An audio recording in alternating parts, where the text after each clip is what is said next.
what's driving that really now is the new administration, and the SEC is explicitly making that a point to say that the stakeholder language and the stakeholder focus that we've seen of recent, that they're going to say it should be about shareholders, not stakeholders.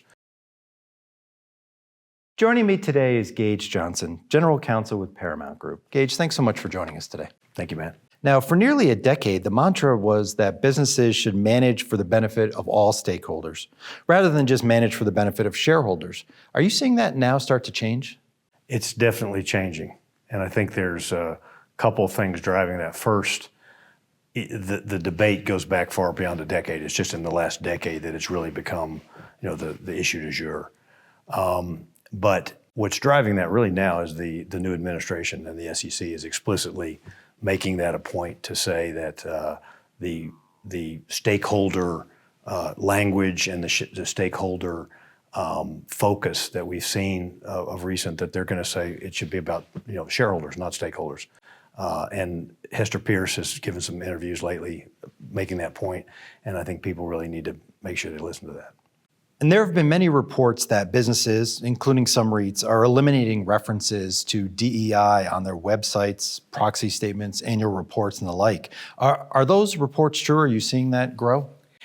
That's definitely true, and it's something, if you'd asked me this 60 days ago, I wouldn't have known the answer. We're actually going to put it up, on our panel later to ask the audience about it. But about maybe 2 weeks ago, New York Times came out with an article where they'd done the research on this point. And what they'd done is they took about nearly 400 companies that had filed their proxy statements from the beginning of the year, so not necessarily a lot of REITs. But what the research showed was that of those, after George Floyd and 2020, you began to see just a lot of references to DEI, particularly. By 2022, I think 90% of the companies were doing it. And their research showed that there's a 60% drop off so far. And I think other companies will be watching to see, people here will be watching to see what their peers are doing. And it's just that, by using DEI too aggressively, it's clear from the actions of the administration, the EEOC, things it's doing, some of the lawsuits that are out there, you're just kind of putting an unnecessary legal target on your head. So that even if the tone doesn't change, even if the specific actions don't change and some of the wordings within it, there will be definitely the headline initials will be changing for sure. And lastly, are you seeing institutional investors starting to step back from focusing on REIT sustainability matters? I think that one, it's a little bit early to tell, but I believe that they will.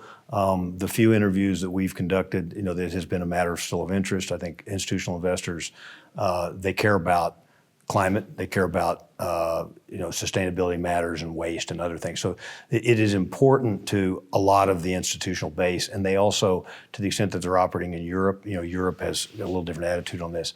So I think you'll see continued focus on that, but I think the tone will change. I think that there's definitely a ratcheting back of it. And there's also some regulatory reasons why some of the institutional investors, the way they do their filings, if they're too aggressive in pushing a particular social or political issue, then the administration is putting them on some notice that some of the safe harbors that might have been available to them with the regulatory filings they're making might not be available if they become too aggressive in this area. So I think that will evolve, but it's still an area definitely of interest to institutional investors.